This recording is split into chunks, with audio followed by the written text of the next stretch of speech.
তো good morning বন্ধুরা, কেমন আছো তোমরা সবাই? আশা করছি সবাই ভালো আছো। তো চলে এসেছি নতুন একটা আপডেট নিয়ে। আর আজকের কোনো জব আপডেট থাকছে না, আজকে থাকছে বিজনেস আপডেট। তো কেমন বিজনেস আপডেট? তো তোমরা নিশ্চয়ই শুনেছো যে উদ্দাম যে ক্রেডিট কার্ড চলে এসছে, ঠিক আছে, যেখানে তোমরা আপ টু 10 lakhs অবধি তোমরা আর্থিক সহায়তা পাচ্ছ। সেখানে কিন্তু তোমাদের কিছু কিছু জিনিস থাকতে হবে, সেটা হচ্ছে proper business registration, MSME certificate, trade licence, ঠিক আছে, এবং প্রপার ভ্যালিড যে তোমাদের ফিজিক্যাল ওরিয়েন্টেড অফিস তোমাদের দেখানো লাগবে। যদি তোমাদের সেখানে ভেরিফিকেশান হয় তাহলে তোমরা সেটা সেখানে শো করতে পারবে। তো চলো আজকে আমরা কথা বলি এই বিষয় নিয়ে, টোটালটাই আমরা ডিসকাস করব, যেখানে ক্ষুদ্র, অতি ক্ষুদ্র এবং মাঝারি শিল্পী উদ্যোগদের জন্য চলে এসে নতুন একটা খুবই বেনিফিশিয়াল কার্ড, উদ্যম ক্রেডিট কার্ড। তো দেখো মূলধনের বিভাজন কীভাবে আসছে। দেখো 10 লক্ষ টাকা সম্পূর্ণ হিসাব কি, যে 5 লক্ষ টাকা হিসেবে তোমরা গ্রান্ট পাচ্ছ। গ্রান্ট মানে কি, যে এই টাকা তুমি ফেরত না দিলেও চলবে। বাকি 5 লক্ষ টাকা প্রাথমিক পর্যায়ে প্রসেসিং ফি বা যোগদানের ফি নেই। নির্দিষ্ট সময় ঋণ পরিশোধ করলে সুদের উপরে বিশেষ ছাড় থাকছে। তাহলে কি, মোট তুমি পাচ্ছ টোটাল 10 লাখ, ঠিক আছে। সেখান থেকে 5 লক্ষ তোমাকে grant free. Okay, grant free in the sense তোমাদেরকে কোনো সেখানে সুদ দিতে হচ্ছে না। আর থাকছে তোমাকে 5 lakhs। ওকে, এই 5 lakhsের উপরে কোনো প্রসেসিং ফি, কোনো এক্সট্রা যে হিডেন চার্জেস, কোনো কিছু লাগছে না। শুধুমাত্র তোমাকে নির্দিষ্ট সময়ে তোমার ইন্টারেস্ট পে করতে হবে, ঠিক আছে, তাহলেই হবে। এবং যদি নির্দিষ্ট সময় তুমি টোটাল ইন্টারেস্টটা পে করতে পারো, তাহলে তোমার এই 5 লক্ষ টাকার উপরে আরও বেনিফিশিয়াল ছাড় থাকছে। এই হচ্ছে তোমাদের মূল বা মোট বিভাজন টোটাল 10 lakhs টাকার উপরে। দেখো এইবার কোন কোন ব্যবসার জন্য সেরা বিকল্প বা আপনার ব্যবসার জন্য সেরা বিকল্প হতে যাচ্ছে কিনা সেটা তোমরা একবার দেখে নাও। দেখো সাধারণ বাণিজ্যিক লোন কি আছে, যে বড় সম্পত্তি বা সোনা বন্ধক রাখা বাধ্যতামূলক। উচ্চ সুদের হার তো থাকেই, যেমন 8 to 9% মিনিমাম তো থাকবেই, দিতেই হবে ব্যাংকে, ঠিক আছে। মোটা প্রসেসিং ফি সেখানে তোমাদেরকে পে করতে হবে। ওকে, এবং উদ্যম ক্রেডিট কার্ড কি, যে কোনো সম্পত্তি বা সোনা তোমাদের বা বন্ধক রাখার প্রয়োজন একেবারেই নেই। সুদহীন বা ঋণ বা সাময়িক বা সাধারণ বাণিজ্যিক ঋণের তুলনায় অনেক সুদ কম এখানে থাকছে তোমাদের। আর কি আছে, আর মেন যে বেনিফিট সেটা হচ্ছে যে প্রথম দিকে কোনো কিন্তু এখানে তোমাদের কোনো প্রসেসিং ফি নেই। ওকে, নেক্সট তোমাদেরকে শুধু ইন্টারেস্টটা পে করতে হবে। এবার ইন্টারেস্ট যদি তোমরা ঠিকঠাক টাইমে পে করতে পারো, সেখান থেকেও তোমরা একটা কনসেশন পেয়ে যাবা। এবার আপনি প্রাপ্ত অর্থ কোথায় এবং কীভাবে ব্যবহার করবেন। দেখো ওয়ার্কিং ক্যাপিটাল যদি কী আছে, যে দৈনন্দিন ব্যবসা পরিচালনার জন্য প্রয়োজনীয় নগদ অর্থের যে যোগান সেটা তোমাদের লাগবে। কাঁচামাল বা র ম্যাটেরিয়ালস কিনতে তোমাদের লাগতে পারে। এমপ্লয়ীদের স্যালারি দিতে পারো।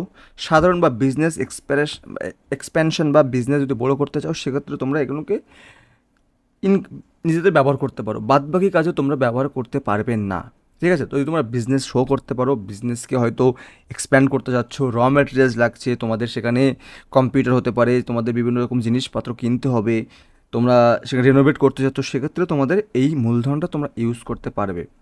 এবার দেখো কীভাবে কারা এই কার্ডের আবেদন করতে পারবে।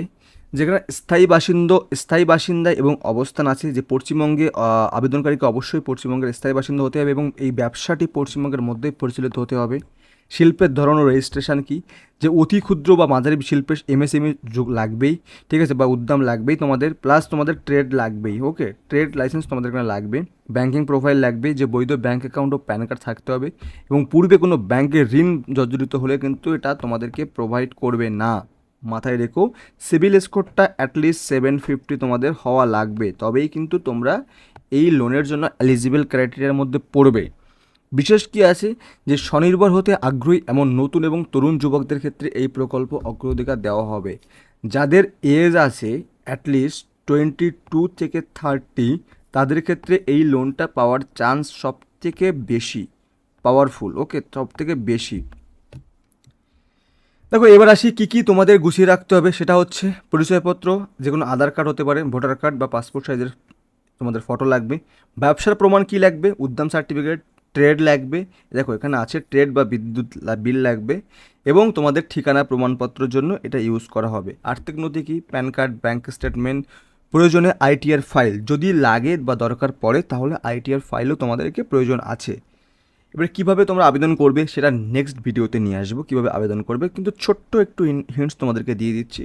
পোর্টাল রেজিস্ট্রেশন করবে first, online form fill up করবে, যেখানে তোমাদের বিজনেসের সমস্ত কিছু তোমরা সেখানে আপলোড করবে। নথি আপলোড করবে, মানে তোমাদের কি যে ডকুমেন্টসগুলো আছে সেগুলো তোমরা এখানে আপলোড করবে। এবং কি যাচাই কার্ড প্রদান করবে, ঠিক আছে, মানে সমস্ত হয়ে যাওয়ার পরে সরকার অনুমতি উদ্যম ক্রেডিট কার্ড প্রদান করা হবে এবং কার্ড প্রদান করার পরে তোমরা এখান থেকে তোমরা ইউজ করতে পারবে তোমাদের মতো করে। এবার যে মেন যে লাইন বা ট্যাগলাইন বলতে পারো সেই কথাটা, সেটা হচ্ছে যে উদ্যম ক্রেডিট কার্ড শুধু একটি ঋণ নয়, এটা একটা স্বনির্ভর হওয়ার জন্য একটা প্রকল্প। যেমন কি যে আজকে যদি তুমি ভাবো যে অনেকে ভাবে যে কিভাবে বিজনেসটাকে এক্সপ্যান্ড করবো, কোথার থেকে লোন নেব, তো সেই সব সকল সমস্যাকে দূর করার জন্য চলে এসছে উদ্যম ক্রেডিট কার্ড। তো তোমরা একটু বুঝে শুনে ইউজ করো, যতই হোক এটাও একটা লোনের মধ্যে পড়ে, ঠিক আছে। তো এই হচ্ছে আজকের টোটাল আপডেট। আশা করছি আপডেটটা তোমাদের ভালো লাগলো, আর যদি ভিডিওটা তোমাদের ভালো লাগে তাহলে চ্যানেলটা অবশ্যই সাবস্ক্রাইব করতে ভুলবেন না, আর ভিডিওতে লাইক করতে একদমই না। তো দেখা হচ্ছে অন্য একটা ভিডিওতে, ততক্ষণ অবধি ভালো থেকো, সুস্থ থেকো।